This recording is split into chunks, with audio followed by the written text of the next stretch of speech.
क्षत्रिय सुरापाद जी महाराज की।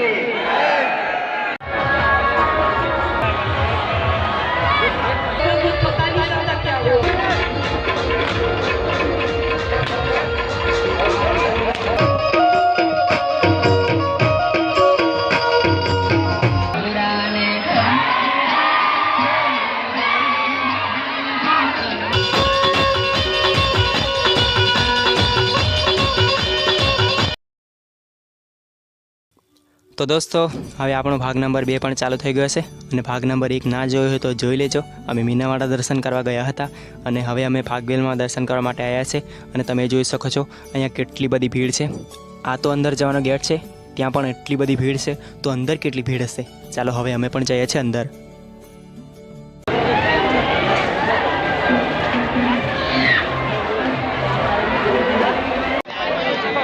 श्री बालाजी महाराज आप सबने और मनोकामना पूर्ण करे। जय बालाजी महाराज।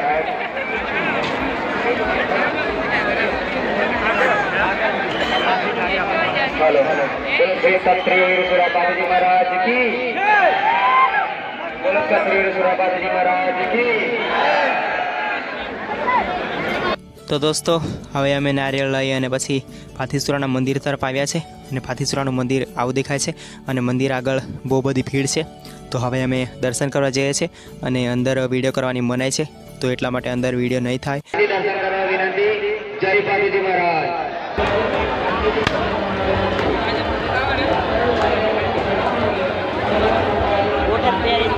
तो दोस्तों हवे अमे दर्शन करी लीधा छे अने नारियल पण फोड़ी दीधुं छे। तो हवे अमे मंदिरनी पाछळ ऊभा छे अने तमे जोई शको छो अहींया मंदिरनी पाछळ पण भक्तोनी बहु बधी भीड़ छे अने हवे पेली बाजू बहुत जोरदार मेळो भरायो छे। तो हवे अमे जईए छीए मेळो जोवा माटे। हवे बहु ज मजा आववानी छे, तो तमे मेळो पण जोवानुं भूलता नहीं।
બોલે હોને હારું હારું બોલે હોને હારું હારું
તો દોસ્તો આજે તો બહુ મજા આવી ગઈ. હાથીસુરાના દર્શન પણ કર્યા અને અમે મેળાની પણ બહુ મોજ માણી છે. અમે બહુ જ મોજ કરી છે અને મને લાગે છે કે તમે પણ મોજ કરી હશે. તમે પણ બ્લોગ મારો જોયો હશે. તો હવે અમે ઘરે જઈએ છીએ. તો બ્લોગ અહીંયા સુધી રાખે છે. તો આશા રાખું છું કે તમને મારા બ્લોગ પસંદ આવે તો લાઈક કરજો અને ચેનલ પર નવા હોય તો સબસ્ક્રાઈબ કરજો. તો દોસ્તો હવે મળીશું બીજા બ્લોગમાં. ત્યાં સુધી બાય બાય દોસ્તો.